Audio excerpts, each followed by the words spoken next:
The M2, the smallest, most affordable M car today.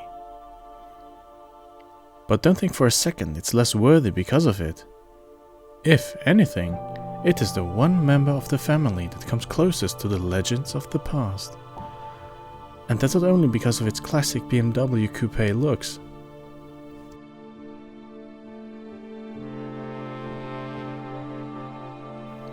With flared wheel arches, a screaming straight six, and a predisposition to go sideways, it has the preamble of the Book of M cars covered.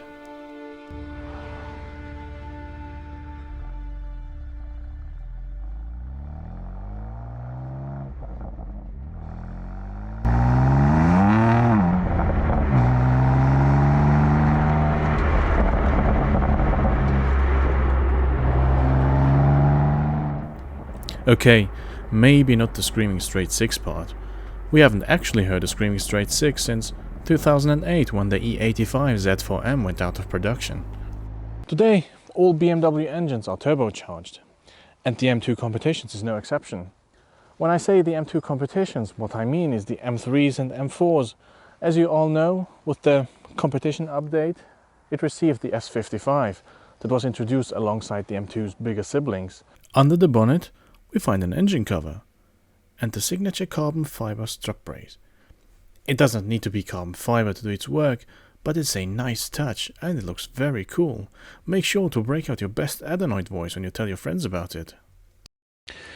Usually I don't like to talk about horsepower and torque figures, but today I'm going to, because the S55 contrasts nicely with the V10 in the M5. The twin turbocharged 3-litre straight 6 produces 550 Nm of torque.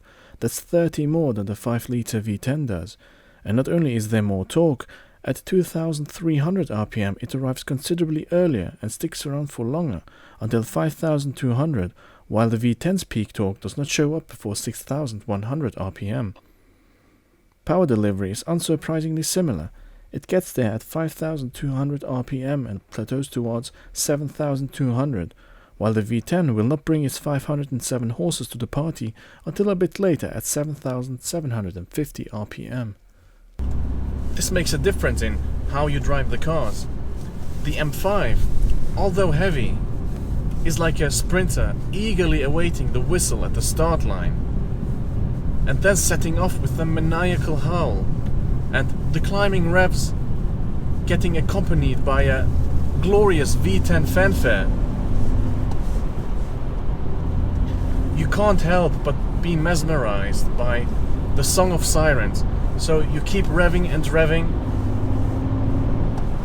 until the rev limiter pulls you out of your trance. The straight 6 in the M2 competition is a different kind of athlete. It does not try to sucker punch you with a surge of torque and steer you into the next ditch. It is more like a wrestler, and a bear of a wrestler at that. It slowly builds up the power and yet does not run out of breath easily. Unfortunately though, the sirens in the M2 are more burly, bearded and hairy-chested and will only sing over playback. So for most of the time, you lean back and ride the wave of torque. But when the roads open up, you drop a cog and step on the throttle, letting the pull build up linearly until you reach the lofty heights of Torque Mountain. And it never feels like you might get a nasty surprise on the way up. It is always manageable. It always feels like the car is on your side, telling you it has got your back. And not only has it got your back, it flatters you, it encourages you to take the next corner at even higher speeds. And it does not lull you into a false sense of security. The Michelin Pilot Supersports make sure that you always have plenty of grip available, even in the wet and the cold, like today.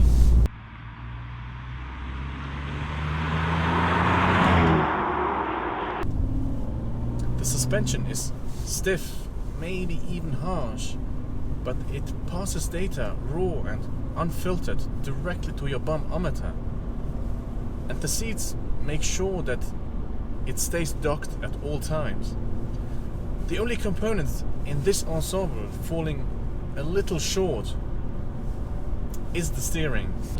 Make no mistake, it is precise. You can place the wheels accurately, but it is not very rich in feedback. Not even at high speeds, which is even more noticeable since the rest of the car is so communicative. A completely different sensation to the M5 then. But different does not equal worse. Not at all.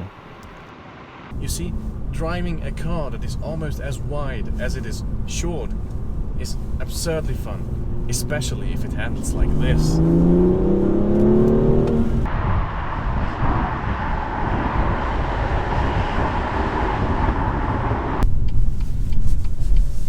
With its 1600 kilograms, it's not exactly lightweight, but it is nimble, it is agile, and the tires make sure that you always have plenty of grip. If you want to. As you know, I am not a huge fan of driving modes, because too often it just feels like they have been added at the request of the marketing department, and they don't really change the character of the car. I'm afraid it's a similar story in the M2. While I see why you'd want to tune the throttle response, I'm not sure there need to be 3 settings for it, but there certainly don't need to be 3 settings for steering weight. But there is a third parameter that can be configured: the traction control. Ordinarily enough it can be on or off, but there is a third setting, a middle one, which is called MDM. And it's not a bag of pills that you can find in the cubbyhole under the armrest, and that somehow gives you confidence and turns you into a drift king. It's M dynamic mode, and what it does is allow some slip angle under the watchful eyes of the traction control, which will step in if it thinks you're about to lose the car. Of course, you would never use that on Swiss public roads, but even in Switzerland there are places where you can safely skid about and reduce your tires to a thin film of rubber on the tarmac. Here we have such a place, in a small Bernese village. Phil and his team will happily welcome you and your car here and let you drift in a controlled and safe environment that won't put too much strain on you or your car. And if you bring a BMW, you'll be perfectly equipped for the job.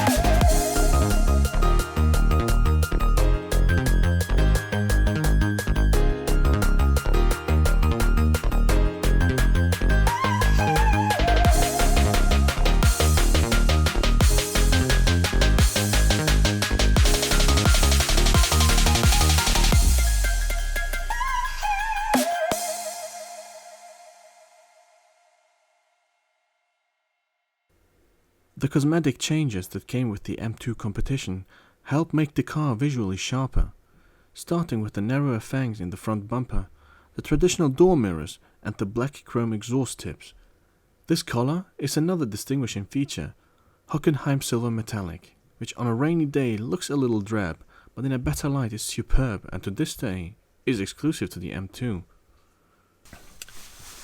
Inside we find new seats from the M catalog with illuminated emblems in the headrests. I went for the manually adjustable seats, first of all because I found there's nothing wrong with pulling a lever, but then these are also lighter and cheaper and simpler. As a whole, I went for a simple configuration, the reversing camera being the only luxury. And I think it also fits the purpose of the car. It is a reduced and focused experience.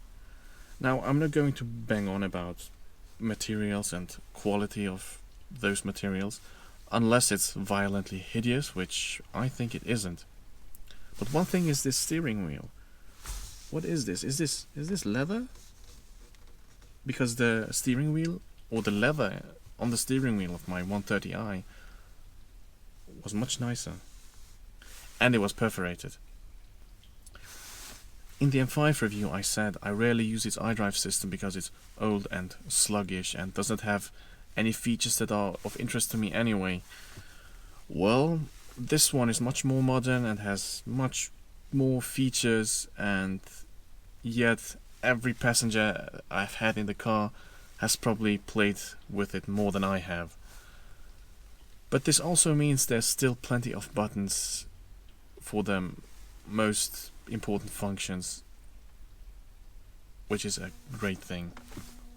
One means of interactivity that was important to me though is this lever protruding from the transmission tunnel. Yes, gather around for another romantic story. I know it's a tired cliche by now, but a manual gearbox adds a lot, and it adds a lot to this car in particular. One thing owning the M5 has taught me is that modern cars are way too fast, and by removing this layer of interactivity, you reduce the cars to a surge of acceleration on the slip road, or maybe overtaking a caravan on the mountain pass.